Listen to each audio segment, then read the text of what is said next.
The English Channel, in the darkness before the dawn of the 6th of June 1944, lay beneath a sky so thick with cloud that the moonlight could barely find the water. Yet beneath that black canopy, an armada, unlike any the world had ever seen, was stirring to life. 5,300 vessels, battleships and corvettes, troopships and tank landing craft, sat motionless off the southern coast of England, their anchors biting into the seabed like the claws of a gathering storm. 4 years earlier, the continent had fallen in a whirlwind of steel and fire. From the Atlantic breakers of France to the wide bends of the Volga River, Hitler's banners flew over a continent enslaved. Winston Churchill had promised the peoples of occupied Europe that Britain and America would return with fire and sword. Franklin Delano Roosevelt had echoed that vow in deeper, measured tones across the crackling airwaves of the BBC. But promises are only words until men and machines are set in motion. By late 1943, the machinery of liberation had begun to turn. General Dwight David Eisenhower, freshly promoted to 5-star rank, was summoned from the Mediterranean theater and given the title Supreme Allied Commander. His headquarters, codenamed SHAFF, occupied a red brick schoolhouse in the London suburb of Bushy Park. There, planners pored over title charts, weather forecasts, and grainy reconnaissance photographs taken by daring RAF pilots at rooftop height. The question was not whether to return to France, but where. The obvious point was Pas-de-Calais, closest to England with excellent port facilities, yet that very obviousness made it a trap.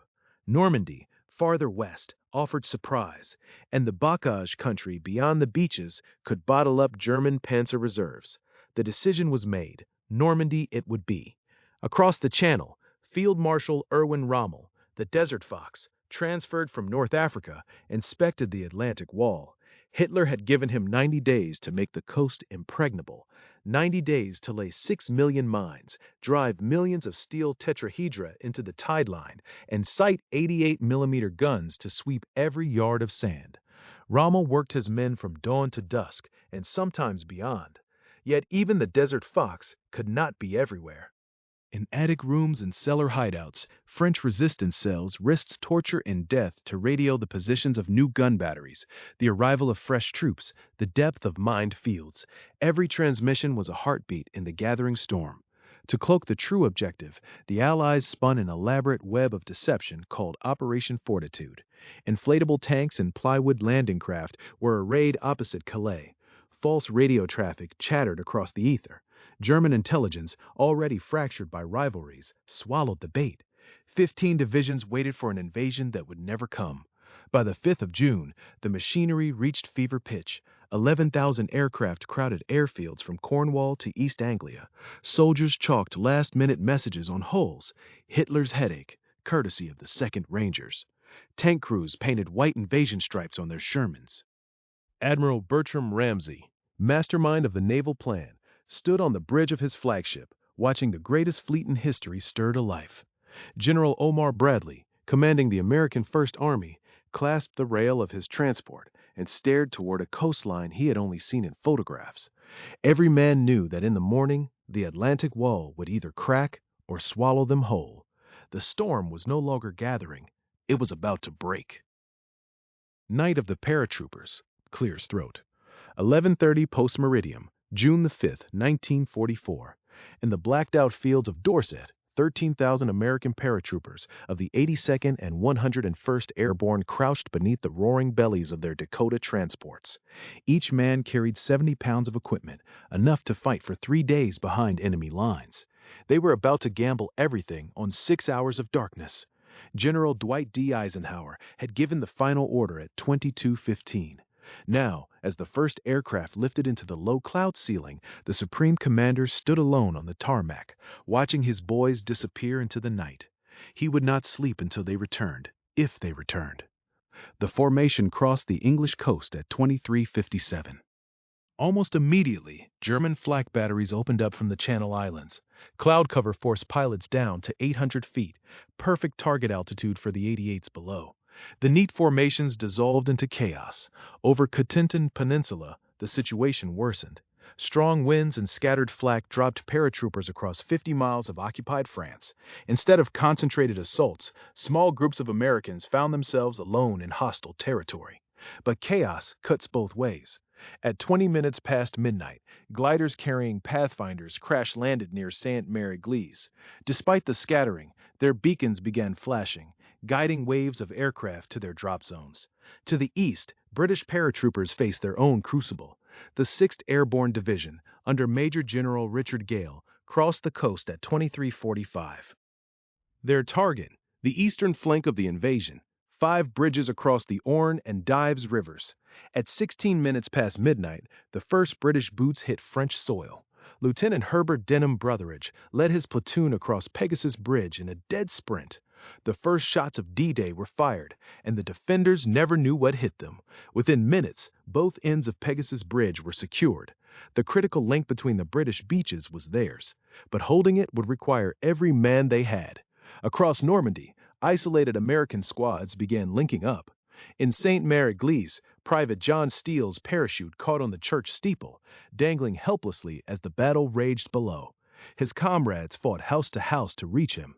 By 3 o'clock, telephone lines lay severed across the peninsula. German commanders received confused reports of paratroopers everywhere, exactly what Eisenhower had hoped for. The Atlantic Wall was blind. As dawn approached, the scattered paratroopers coalesced into fighting units. At Sainte-Mère-Église, enough Americans had gathered to raise the Stars and Stripes. The first French town was liberated, but Field Marshal Erwin Rommel's Atlantic Wall still stood between them and the sea. In 4 hours, the real test would begin. Behind them, the greatest armada in history approached the shore. The paratroopers had opened the door. Now, 156,000 men would walk through it. The great armada stirred to life in the darkness, engines thrumming like the heartbeat of a sleeping giant awakening. From every port between Portsmouth and Falmouth, the invasion fleet had converged. 7,000 vessels of every description, from battleships to landing craft, stretching across 20 miles of churning sea. At 1 o'clock in the morning, Admiral Bertram Ramsay stood on the bridge of his flagship, watching the magnificent terror he had orchestrated. 5,000 ships of the Royal Navy alone, plus American, Canadian, and Free French vessels, carried the largest amphibious force ever assembled toward the coast of occupied Europe. Below decks, the human cargo stirred restlessly. Young men from Ohio farms and New York tenements, from Welsh mining villages and Canadian prairies, clutched photographs of sweethearts and mothers, their faces green with seasickness and fear. The channel heaved beneath them, 6-foot swells that made even seasoned sailors grip the rails, while green troops vomited into helmets and prayed in languages that spanned continents. On the battleship Nevada, veteran gunners checked their calculations one final time. At 5:30 sharp, her guns would open the greatest naval bombardment in history, joined by Warspite, Ramillies, and Rodney, their 15-inch barrels trained on German positions that had taken 4 years to perfect. In the engine rooms, stokers fed coal to furnaces that powered these floating fortresses, while signal lamps flashed messages between ships in code that only the initiated could decipher. Each vessel knew its exact position, its exact time, its exact target, orchestrated with the precision of a Swiss watch, because failure meant death for the men who would follow. Below in the cramped LSTs, landing ship tanks, engineers rehearsed their procedures under red lamps that wouldn't compromise night vision. They would drive the first tanks onto Omaha Beach, flail tanks designed to beat paths through Rommel's devilish minefields, their chains whipping the sand to trigger buried explosives before human flesh found them. General Dwight D. Eisenhower had visited these men the day before, moving among them like a father among sons he might never see again. His weather-beaten face showed the strain of the decision that had kept him awake for 3 nights, but his voice remained steady when he told them, "The eyes of the world are upon you." Now, as the fleet approached the transport area 12 miles offshore, the real test began. Landing craft crews pulled the canvas covers from their Higgins boats, checking the ramp mechanisms that would drop them into hell. At 5:45, the first wave began its descent. The smaller craft bucked like wild horses in the Channel chop, each carrying 30 men who would be the first to face the Atlantic Wall. On the German side, Field Marshal Erwin Rommel's prediction echoed through empty bunkers. He had warned that the first 24 hours would be decisive, that if the Allies didn't gain a foothold on this day, the invasion would fail. As the Armada completed its final deployment, the greatest gamble in military history hung in the balance. 156,000 men, supported by 5,000 ships and 11,000 aircraft, prepared to assault a continent that had known only Nazi boots for 4 long years. The Channel itself seemed to hold its breath, as if nature itself understood that the fate of civilization would be decided on the beaches that lay just beyond the morning mist. The dawn of June 6, 1944, revealed a channel streaked with steel. While the main drama at Omaha would soon sear itself into memory, the western flank of Operation Neptune had already begun its own, quieter miracle. At precisely 6:30 hours, the first wave of the United States 4th Infantry Division, 28,000 men under Major General Raymond Barton, approached Utah Beach. They expected to land opposite the fortified village of La Madeleine, but nature intervened. A vicious cross-current seized the landing craft and shoved them 2,000 yards south of the planned beach. For a few agonizing minutes, the boats milled in confusion, engines growling against the tide. Then Brigadier General Theodore Roosevelt, Jr., the only general to land in the first wave, waded ashore with a cane in one hand and a map in the other. His calm voice carried above the surf. "We'll start the war from here." The words rippled outward like an electric current, turning confusion into purpose. By sheer accident, the drift had deposited them opposite a stretch of coast held by a single depleted German battalion with only 4 pillboxes. Within minutes, engineers blew gaps in the seawall. Sherman tanks churned inland. By 9:30 hours, 21,000 men and 1,700 vehicles were ashore, with only a handful of casualties. Utah had become the Allies' quiet triumph, proof that surprise and momentum could still outrun fortification. 35 miles east, another drama unfolded on the pale sand of Gold Beach. Here, the British 50th Division, veterans of Dunkirk and North Africa, waited for their moment. At 7:25 hours, the first wave leapt into chest-deep water under the watchful eye of Admiral Bertram Ramsay's bombardment group.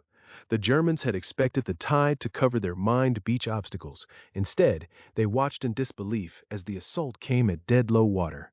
D.D. Sherman tanks, canvas screens bulging with air, wallowed through the surf like mechanical hippos. 3 never made it, swamped by the swell. The rest crawled ashore, guns blazing, and crushed barbed wire beneath their treads. Royal Marine commandos followed, scaling seawalls under rolling clouds of white phosphorus smoke. By midday, the 50th had linked arms with Canadian forces pushing inland from Juno. Together, they had carved a 5-mile-deep lodgment and seized the vital Bayeux Road network. Field Marshal Erwin Rommel, racing westward from his headquarters at La Roche-Guyon, arrived too late to seal the breach. The Atlantic Wall had cracked in 2 places before breakfast. General Dwight D. Eisenhower, listening to fragmentary reports in Portsmouth, allowed himself a tight smile when word arrived that both Utah and Gold were secure. The flank was held.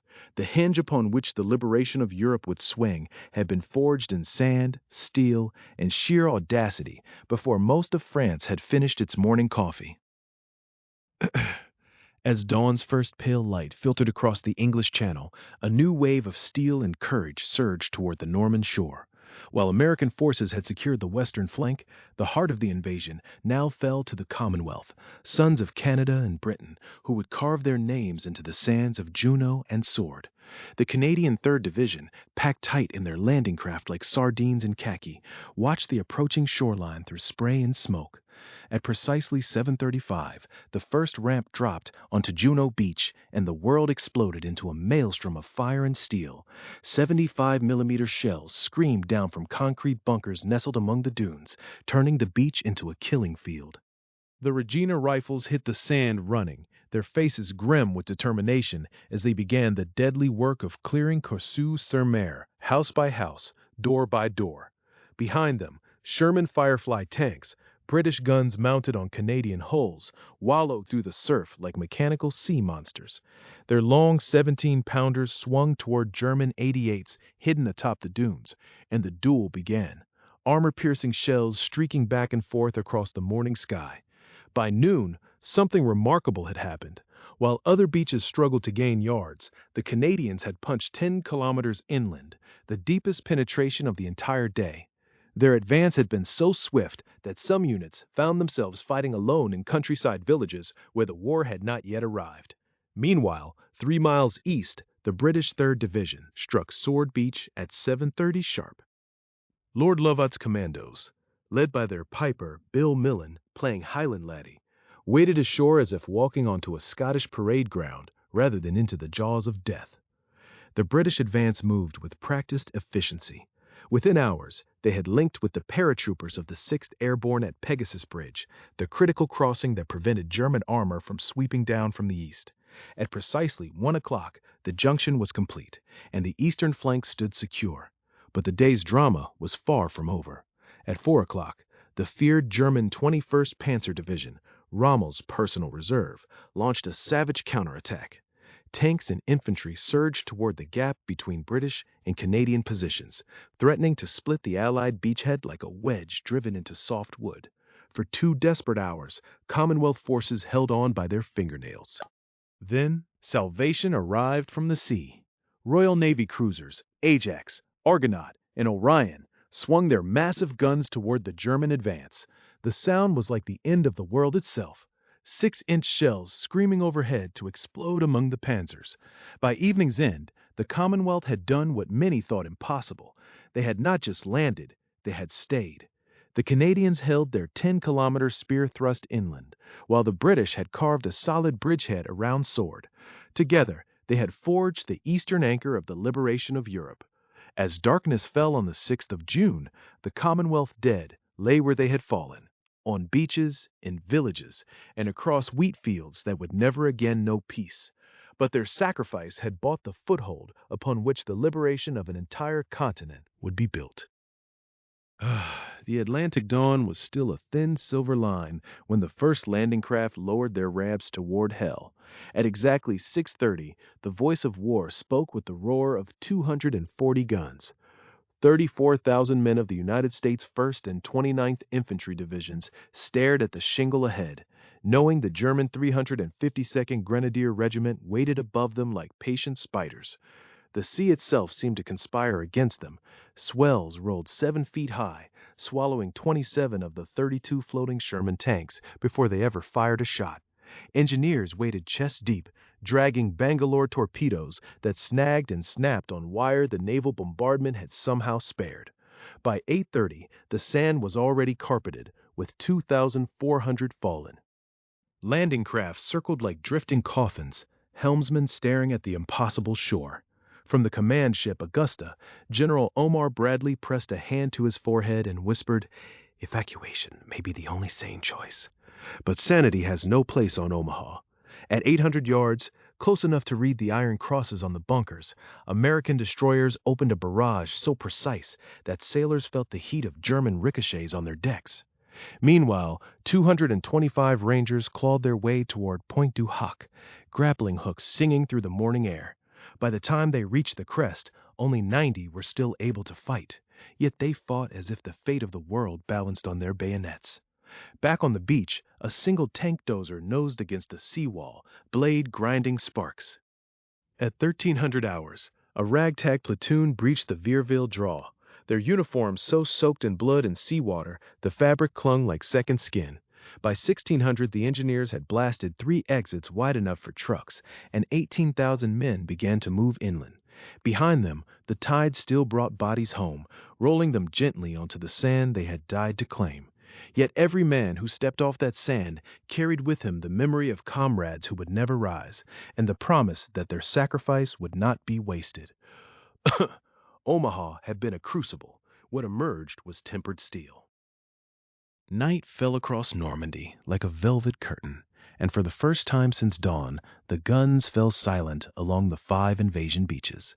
132,000 men now held their ground across 50 miles of French coast, their positions marked by the orange glow of ammunition dumps and the steady flicker of signal lamps.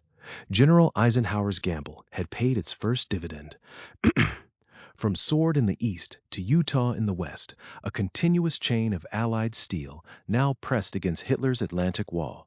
10,000 vehicles sat parked in neat rows, their headlights masked with blue filters, while engineers worked by torchlight to bulldoze the first strips of sand for temporary airstrips. The real miracle began offshore. Mulberry harbors, Churchill's audacious floating ports, were already under construction. Giant concrete Phoenix caissons, each weighing 6,000 tons, were being maneuvered into position by fearless tugboat crews. Below the waves, engineers were laying Pluto, the pipeline under the ocean, carrying precious fuel through steel arteries that would keep the invasion alive. But in the German command bunkers, confusion reigned. Field Marshal Rommel was in Germany, celebrating his wife's birthday. The reserves, the elite panzer divisions that could have thrown the Allies back into the sea, remained chained to their positions. Hitler had forbidden their release.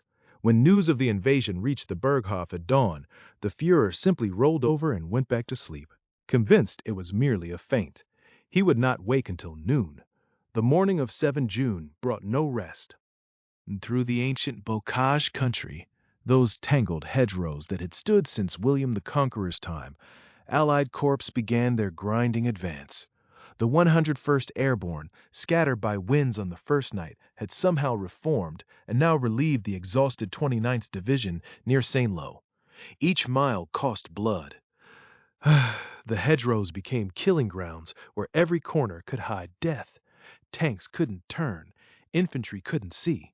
Progress was measured not in miles, but in yards, in hedgerows cleared one by one. But the link was forming. On the 11th of June, patrols from Omaha and Gold Beaches finally met in the countryside above Port Ombessine. When those hands clasped, the 50-mile front became one continuous line. From the air, it looked like a great bridge had been thrown across the English Channel. Men and machines now flowed across that bridge in an endless stream. The beachheads had held. The continent was breached. Now, like water through a cracked dam, the liberation of Europe would pour through this 50-mile gap, carrying with it the hopes of millions who had waited 4 long years for this day. The breach was open. By the 25th of August, spearheads of General George Patton's Third Army swept through the wheat fields of Normandy, racing eastward as if pulled by an invisible tide. Paris rose in revolt, its tricolor flags fluttering from shattered windows, while free French forces rolled beneath the Arc de Triomphe. The gamble taken on the 6th of June had become a torrent. 156,000 men who waded through surf at dawn had swollen to 2 million by September, an army the size of a nation. Field Marshal Erwin Rommel, the Desert Fox, had warned Berlin that the first 24 hours would decide everything. He was right. Once the Atlantic Wall cracked, the very concept of fixed fortifications died beneath the treads of Allied armor. General Dwight D. Eisenhower, chain-smoking at his desk in Southwick House, now faced a different terror, not failure, but momentum.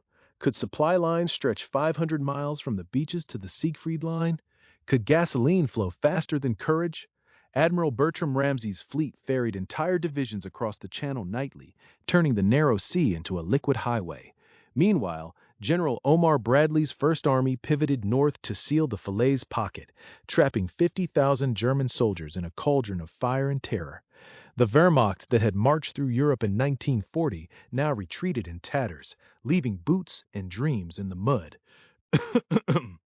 Yet every mile exacted a toll. Hedgerow country sliced advancing columns into vulnerable ribbons. Snipers nested in orchard boughs. Mines blossomed beneath every cart track. The cost of liberation was measured in graves freshly dug beneath Norman stone. By the autumn, Antwerp's port fell, and the logistical miracle Eisenhower prayed for became real. The continent was not merely breached, it was transformed. Every railway gauge was altered to Allied width, every bridge repaired, every river spanned by Bailey pontoon bridges that gleamed like silver serpents. Rommel himself was wounded by a strafing Spitfire on the 17th of July, his staff car overturned in a roadside ditch. He would later be implicated in the 20th of July plot against Hitler, swallowing poison to cheat the hangman. The road to Berlin now lay open, paved by the courage of those who never lived to see it. Their legacy endures in the silence of Normandy American Cemetery, where 9,387 marble crosses and stars of David stand guard above the surf that once thundered with gunfire. Each headstone bears a name, a hometown, a date that stopped forever on a June morning. The wind carries whispers from these stones, telling future generations that freedom is never free. Today, children build sandcastles on the same sand where steel dragons once belched fire. The tide still rolls in, but it brings no barbed wire, only seaweed and memory. Eisenhower's gamble rewrote the grammar of war. Airborne spearheads, naval gunfire and precision sheets, logistics measured in tons per mile per hour. Generations of tacticians study the Overlord plans as scripture, yet none can replicate the moral clarity that fueled it. The longest day became the first day of Europe's liberation, a hinge upon which the 20th century turned. Because those young men stepped forward when the world stepped back, tyranny retreated, and freedom rang from the cliffs of Dover to the gates of Auschwitz. And so the road goes on, paved in courage, lined with silence, leading forever toward a horizon where hope outruns fear.